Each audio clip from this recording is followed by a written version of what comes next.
So most people are walking around with a level of awareness that they think they're connected, and maybe they do yoga or Pilates or other exercises. But if your spine is out of alignment, there's a literal disconnect brain to body.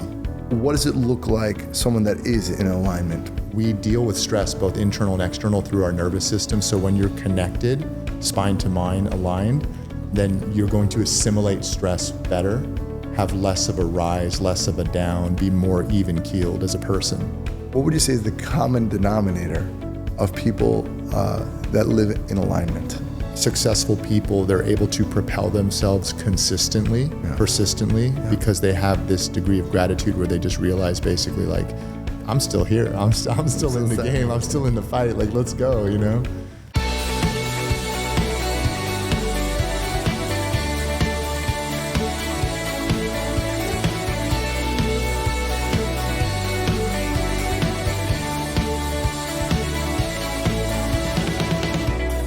Hi, I'm Moshe Popak and welcome to Common Denominator.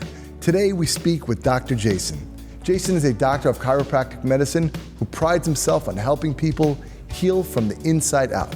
He's got expert advice and practical tips to make you feel better instantly and improve your physical, mental, and spiritual health. Hi, Dr. Jason, and welcome to Common Denominator. My man, thank you. Just off the record, kind of on the record, thank you for making me and just I was speaking to Yafa earlier in the day, her and my kids feel like $1 million. Really appreciate it because we all are patients of yours. Yes, sir. And really makes a difference. But I want to ask you this.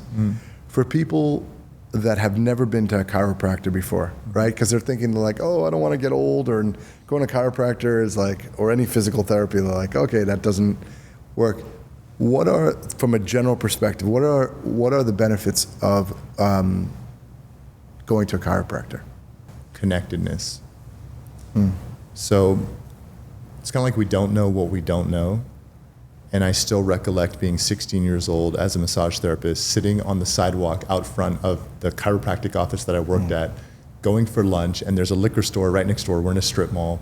And during lunch, I walk into the liquor store and I buy a bag of Doritos, a Sprite, and an ice cream sandwich. And if you would have asked me at the time how I ate, I would have been like, great, man, I don't starve, like I eat great. Because I didn't know, my level of awareness was such that I thought I was eating healthy. So most people are walking around with a level of awareness that they think they're connected, and maybe they do yoga or Pilates or other exercises. But if your spine is out of alignment, there's a literal disconnect brain to body. Wow, that's interesting. When you say, is that more spiritual, or is it more, in other words, what does that mean, connectedness? Like someone that's like a layperson. It's not just spiritual, it's actually a physical phenomenon, and the medical term for it is disafferentation. So that's where it gets really cool, is because it sounds all spiritual and kind of woo-woo, but it's real. So disafferentation refers to altered input through the central nervous system to the brain. So when your spine is out of alignment, you actually get altered input, which you can think of like a staticky signal or like a poor Wi-Fi signal. What does it look like, someone that is in alignment? What do they do actually physically each day differently, or present themselves in the world differently if they're in alignment? So they're going to typically feel more in their body, less, let's say, anxiety, less feelings of stress internally. They're going to assimilate stress. So stress is defined as a change in environment, and stress can be internal in our body, physiologically, emotionally. It can be external in the external world, like an accident or an emotional stress.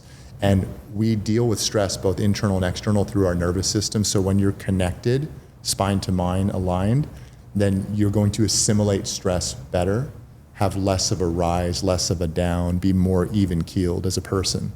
Yeah, that's definitely what I see, going to the practice and like I mentioned, speaking with Yafa, you just see her shift, because from nursing 11 kids, right, her whole, it's amazing, man. Right, her whole body's shifting. But so you would recommend, well, for someone that doesn't have any physical ailments, they have no pain, they should still go and see a chiropractor, would you say? In other words, they're feeling great, but they should still go and visit visit a chiropractor? Do you think that that's... I think people should get checked. It's like you go to the dentist and you get your teeth checked. You don't go to the dentist and get your teeth drilled, right? You let me go check if I have an issue. And occasionally we get people that come in and we measure their spine and they're in alignment, and those people qualify for what's called wellness care.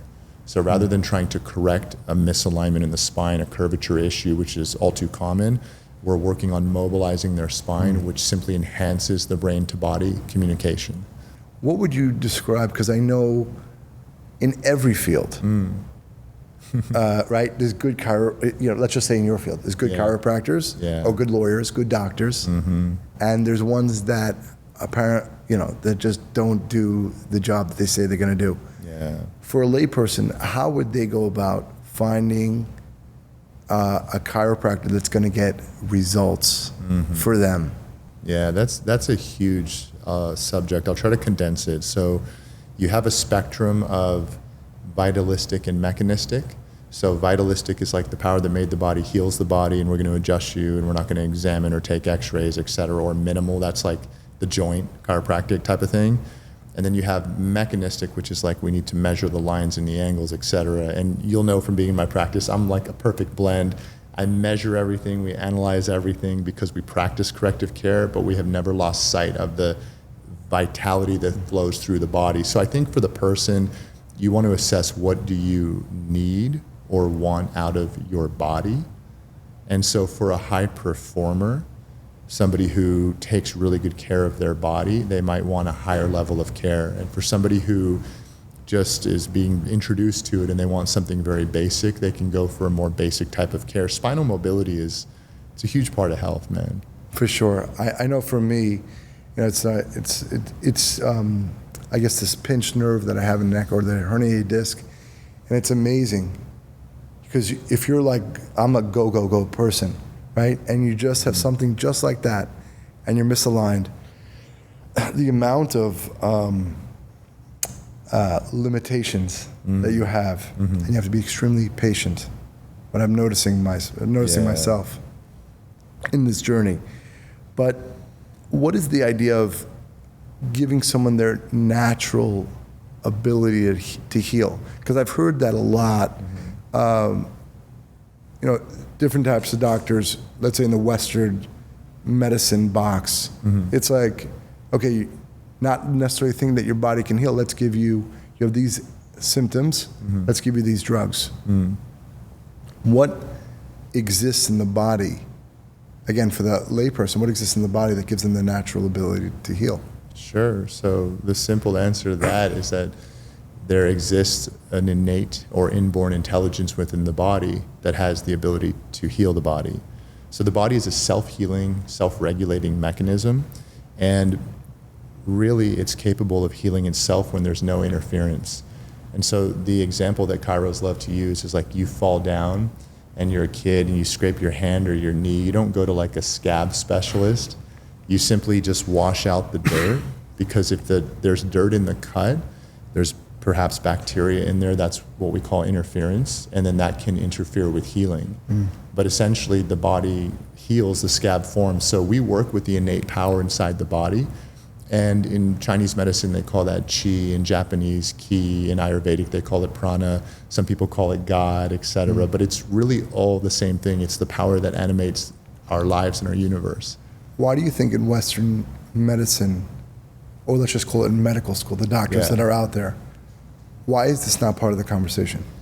Well, I think realistically it's a business, and if you trace back to Rockefeller and the introduction of economics to medicine, it's essentially all a business. It's all been manipulated, and medicine is better living through chemistry, chiropractic, and the study of sickness and disease. Chiropractic is the study of life and what heals the body. So the old joke in chiropractic, again, is we make money for three people: the landlord, the IRS, and our wife. You know, it's probably not as lucrative as the systems, right, that allow. And I'm surprised that chiropractic is still legal, because homeopathy, there's certain homeopathy or a naturopath in certain states that are not allowed to practice for some reason. Yeah. Well, do you know about the time that a chiropractor sued the American Medical Association and won? So I heard about that video. Tell us about that. So back in, I think it was 1981, 82, it's called Wilkes versus AMA. And basically, the American Medical Association was found guilty of conspiring to contain and eliminate the chiropractic profession. And it just goes back to exactly what you said, is that it's not profitable, unfortunately. And so, you know, the world is shifting and people are going, we need good medical doctors. I have some good buddies that are medical doctors. I refer to them because we need good medical care.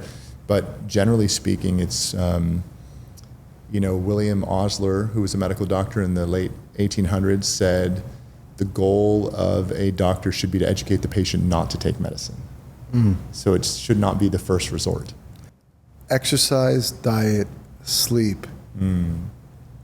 How, again, I come in contact with people all the time. Yeah. How can someone begin? First of all, how important are those things? Critical. And where does someone start? Like, they've lived a life going to, let's just call it McDonald's, barely sleeping, right? Barely exercising. Yeah. Well, you have a patient that comes to you and they're in just tons of pain. Yeah. Where does, when it comes to those topics, exercise, diet, sleep, what would you recommend your patient? I mean, that used to be me. So I would sit there, I would eat Burger King. It was like I think it was like a number 4 chicken sandwich meal every single day. My mom used to give me $5 to go out and get Burger King and, supersize it or whatever it's called. So I actually identify with that person because that used to be me. So where it starts with that person is asking them, I'm very Socratic in the way I practice. It's like, Moshe, why do you think you're hurting? Like what could you have done? I think until somebody has a desire for more, that they really are never going to change. And desire is born out of contrast. Yeah. So oftentimes we're in a state and it's like the old expression of hitting rock bottom. It's like there's nowhere to go but up. Yeah. When you're in that state, you really have to, you create a contrast. You're like, okay, I don't like this. I don't like feeling like this. You're sick and tired of being sick and tired. And that's when you go like, what else is out there? And then that's when the person is receptive. It's funny, we had a guest and we talked about that. It was exact words, sick and tired of being sick and tired. And we hope on the show that people can inspire people that they don't have to hit rock bottom. But in order for it to be sustainable, sometimes we've just hit our 200th episode, and the more I think about it, Congrats, man. Thank you very much. Maybe everyone has to journey alone. And in my book, I have this chapter we talk about journey alone, and we all arrive together because the emotion of it, the spiritual of it, the experience of it, right? The second mountain, the journey. Going through it. What would you say is a good time for kids to start chiropractic? Get checked on day one. As a baby? So I have 3 children. 2 of them I had the privilege of being there when they were born. One of them is my second daughter, I call her. So she's just like a regular daughter to me. And from the time I met her, she was 8 years old and I checked her and adjusted her. But my other 2 children were checked on their first day of life. Very gentle, very simple, holding, no thrusting, big adjustment. But when you have something as precious as a child in your hands, it's like they're the most perfect things in the world. That's right. They're the closest to God. And so my job as a chiropractor is just to make sure that there's no interference and that they have optimal ability. And if you've ever witnessed birth, which I'm sure you have, then sometimes they're pulling and tugging, and it's it can be hard on the baby skeleton. Yeah, no, it's very special. I like that. Give them the greatest potential, right? Like Absolutely. There should be no obstacles. I know with one of my babies, and my again, mothers and their babies have such an intuition. It's unbelievable. You have to listen to it.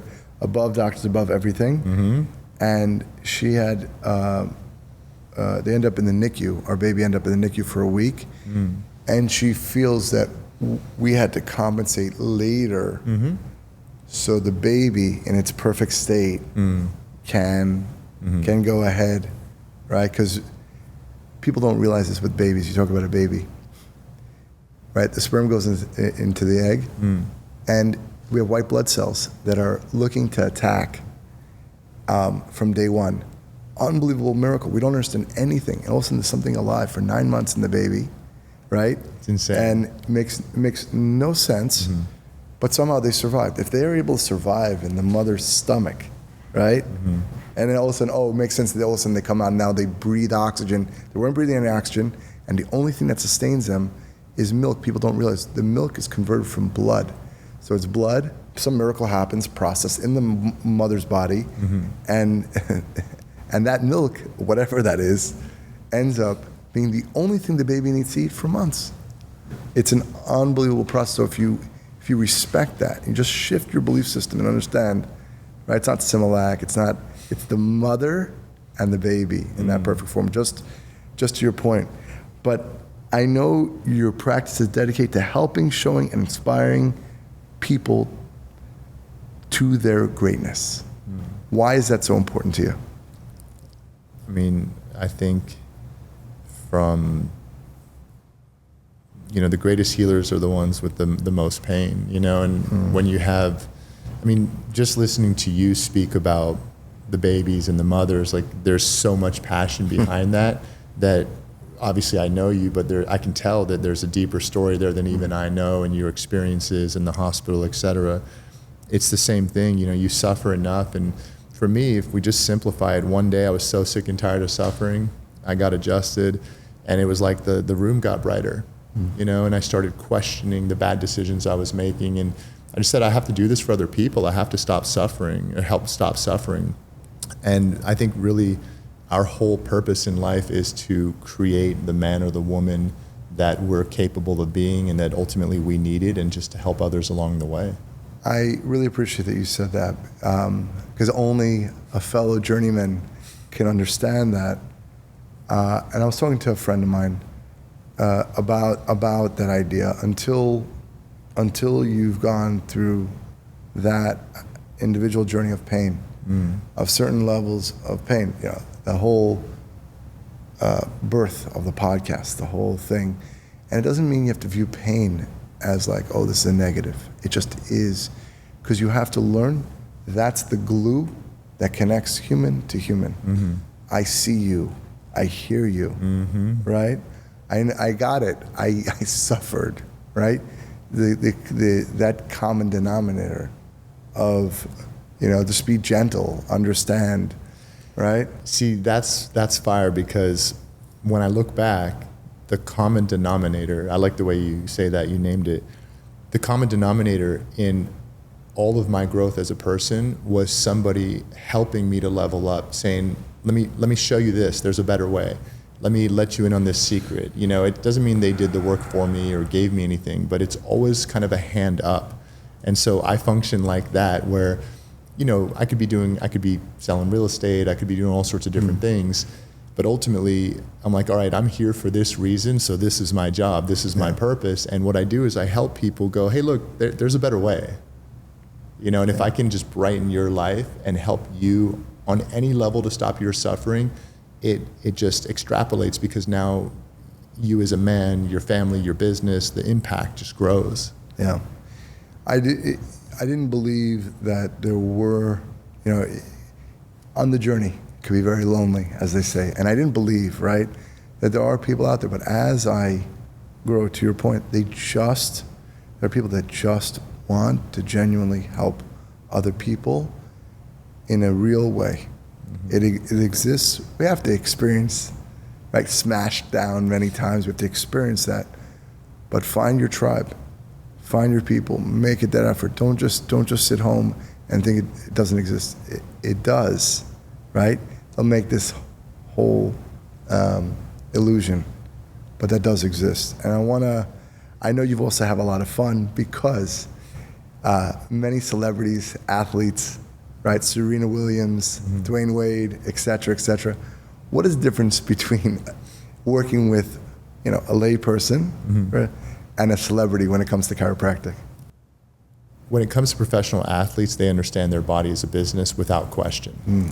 So the average person, you see them driving in like a $150,000 car in to go buy like a $2-3 meal, and so there's a contradiction there. And so with athletes, there's less of a contradiction. They understand that what they put in is what they get out. It's literally their business. So that's, I would say, more fun. When it comes to celebrities, I would say like entrepreneurs, high-level entrepreneurs, celebrities, they tend to understand that they're the engine. So they have to they can never forget that I'm the one making all this happen. And obviously it's bigger than just one person, but in essence, so they tend to invest more and take care of themselves because they get it. Yeah. Yeah. I think it's hard to be forced to slow down. I've had this, right? I have this pinched nerve and it's like some movement, right? And you have to be so patient. It could be months. Yeah. 2, 3, 4 months. And you have to just, it seems like you have to respect that. What advice would you give to a high-performing athlete as far as like a good tip that what you've seen from all the athletes, what's something that they should, that will preserve their body or that will help them perform on an elite level? I would say 2 thoughts. Number 1 is that there are no shortcuts. So if you don't pay now, you pay later. It's just one of those things. You can't beat gravity. You can't beat the laws of life. Number 2 is I like to think of health as like one of those old-fashioned like justice scales, where if you tip to one side, you just have to go back the other way. So you mentioned earlier exercise, rest, diet, etc. And we use a mnemonic in chiropractic, the DREAM, DREAM, diet, rest, exercise, alignment, and mindset. So if you think of one of those old scales, and let's say you go and you binge out and you eat all this junk food, it's okay, it doesn't make you unhealthy, but you do need to compensate now with maybe more rest, more exercise, alignment, etc. If you have a really rough day and mindset tips one way and you get stinking thinking, you get down in the gutter, you're gonna have to work harder to pull yourself out of that. So the wisdom is in working to, I wouldn't say stay balanced because balance is a myth, but to understand how the scale moves up and down and how you can manipulate your own physiology. Essentially, you're in control. I know also it seems like it's very passionate for you, viewing your social media about teaching other entrepreneurs how to scale their business. Yeah. Why is that so important to you? Same story. I struggled for so many years. I think one of the biggest pains, certainly for a man, I can't speak for a woman, is when you're functioning at a level in, let's say, your career or your life path, and you're not at your potential. You know there's more in you, you don't know how to access it. And being around all of the high-level celebrities, athletes, even royalty I've been around through chiropractic, our profession is so powerful, yet has such a poor brand equity in the marketplace. And once I reached a certain level of success in the profession, I realized, oh my God, these docs really don't know how to do this, and they're actually making it worse. They're making it look bad. And so I started basically like an online mentorship community for chiros and service providers, because they put so much of their heart into it, and oftentimes they're not compensated well, and they don't run good businesses, essentially. It's hard, right? Like you said, I mean, the system, how it's set up, right? Because I don't know if it's hard to get payment from insurance and then Medicare, Medicaid, right? So, but also at the same time, if you teach other people, you learn, you fine-tune your skill. That's the highest level of mastery, right? If you're able to teach other people and they really heard and implement what you've taught, you know that right? Yeah. In general, it seems like you have an entrepreneurial spirit within you. Absolutely, I love it. It's so fun, man. It's a game. Yeah. Have you always worked before chiropractic? Have you done other businesses as well? Yeah, I had a furniture business in grad school. I had a wholesale contract with a furniture company, and then I would retail items on Craigslist, and then I would sell them all throughout the week, and then go get a truck, go hire some help, and to spend the weekend doing deliveries. And I've had all sorts of businesses, But I like that what you said about, and that's what people have to realize. Don't take anything to heart when it comes to business. You have to, it's a game.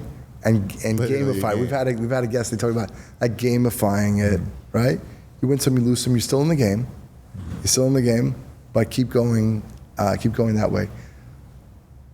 Going back on your journey of life, looking back, what is something that you're deeply grateful for?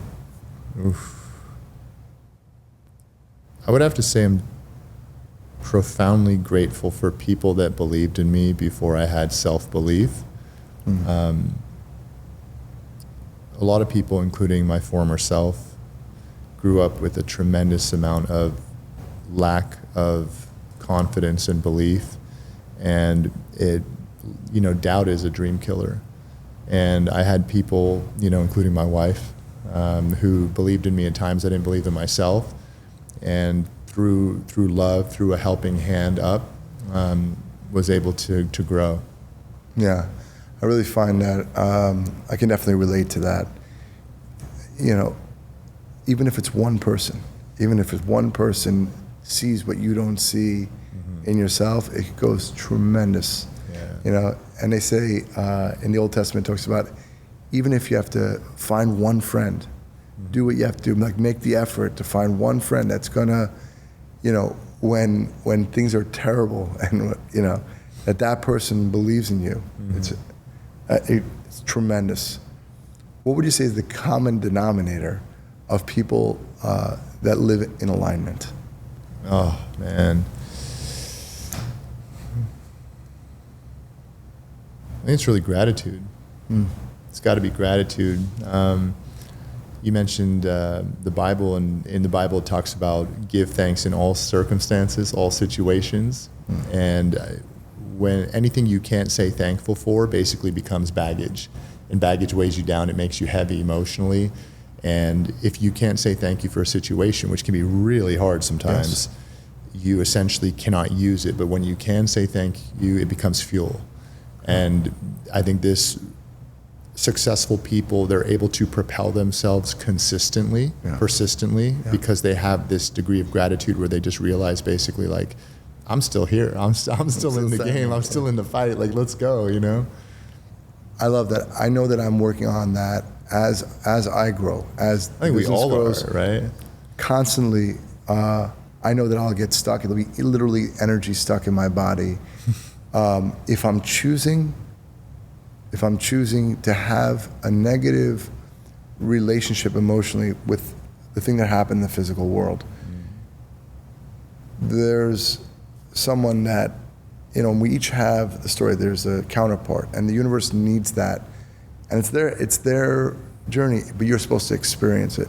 If you can go, and I'm working on this right now, and really, really, this person did pretty tough stuff to you, and you could still, in spite of all that, you could say, you know what, I want to kiss this person's hand, because it's training me, because everything, what goes up comes down, what goes down comes up, and flow. That's the only way. If you could stay in constant gratitude, change, if good is good and bad is good, then everything is good. That's right? Fire, man. Right? That's hard. Epic, yeah. Hard, but it's only hard because I'm saying it's hard. And maybe it's not hard. Right? Yeah, it's like the flip of it. You hit on it. You said choose. You said I chose, or choosing to do this. And I think that's kind of the take-home message of what's helped me in the last few years is realizing that everything is a choice. Yeah. Like everything from I don't have energy. Well, you choose what you put into your mouth. Yeah. Do you choose the decisions you make throughout the day? Do you choose what you do? Do you choose what you watch? Do you choose what you listen to? Do you choose who you listen to? Everything is a choice. And people want to so much blame something other than themselves. Yeah. So I'm with you on the journey, man. Yes. We're all just here trying, but I'm super glad that we connected. I mean, that's really amazing. Dr. Jason, tell us how people can follow you on social, be in contact with you. Yeah, just really at Dr. Jason. So on youtube.com/Dr. Jason, Instagram.com/Dr. Jason. That's pretty much how everybody knows me. And if I can be of any service, I'm here. Thank you so much. It's really informative and great. Thanks for having me. Keep it up and keep inspiring. Appreciate you. Thank man. you. Thanks, Thank you man. so much. Hope you enjoyed my conversation with Jason. If you haven't already, please take a moment to hit that subscribe button on your favorite podcast platform. Subscribing ensures you never miss an episode, and it helps us continue to bring you meaningful conversations that make a difference. Thank you for being part of our growing community. We couldn't do this without you. Have a great day, and I'll talk to you again soon.